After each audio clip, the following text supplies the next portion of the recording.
Let's go to Saudi Arabia now, because a woman has been jailed for 34 years after she posted on social media calling for reforms and the release of activists. This is the woman, Salma Al-Shahab. She's a Saudi citizen and a student. She was studying a PhD at Leeds University here in the UK, but she was arrested in 2021 when she went back on holiday in Saudi Arabia after making the posts. She's accused of aiding dissidents seeking to disrupt public order and warned it was the longest prison sentence ever for a peaceful activist. Now, one of her Twitter posts praised a group of women, they're women's rights activists, including this woman. This is Loujain Al-Hathloul. She and others were detained just before the ban on women driving was lifted a few years ago. The BBC has been speaking to Loujain's sister Lina, who works for an independent organisation that supports human rights in Saudi Arabia. It is outrageous and it's actually unprecedented.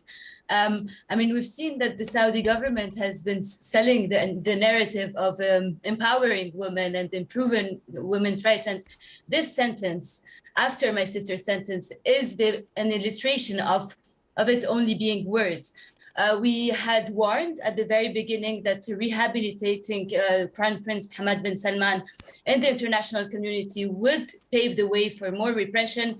And actually, after Boris Johnson's visit to Saudi Arabia and after MBS's visit to France, we clearly see that they're doubling down on repression and still imprisoning anyone who's criticizing the regime. I think that unfortunately, she gathers all the criteria that really frustrates the Saudi regime. She is someone who expresses her opinion. She has been, expressing solidarity with my sister and all the other activists. She is female and she is part of the Shia minority. So I think that this is why it has been unprecedented and very harsh.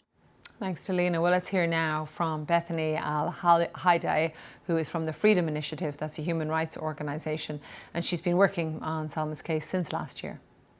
The judiciary in Saudi Arabia is an absolute mess. It's chaos, and things have been changing so quickly that I don't know what will happen.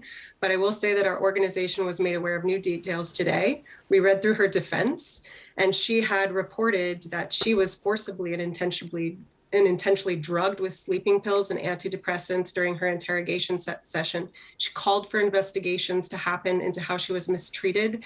She was denied access to a lawyer. She reported that her interrogator was trying to force her to say that she sympathized with the Muslim Brotherhood. She reported discrimination on the basis of being a Shia Muslim, and they never investigated this. So this feels like Loujain Al-Hathloul's case all over again, but now we're dealing with 34 years. That's Bethany Al-Haidai, excuse me, I mispronounced her name.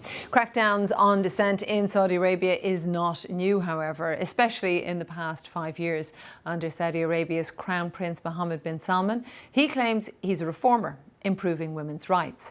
But activists say this latest sentencing shows that's not true and the situation is worsening. Here's Bethany again.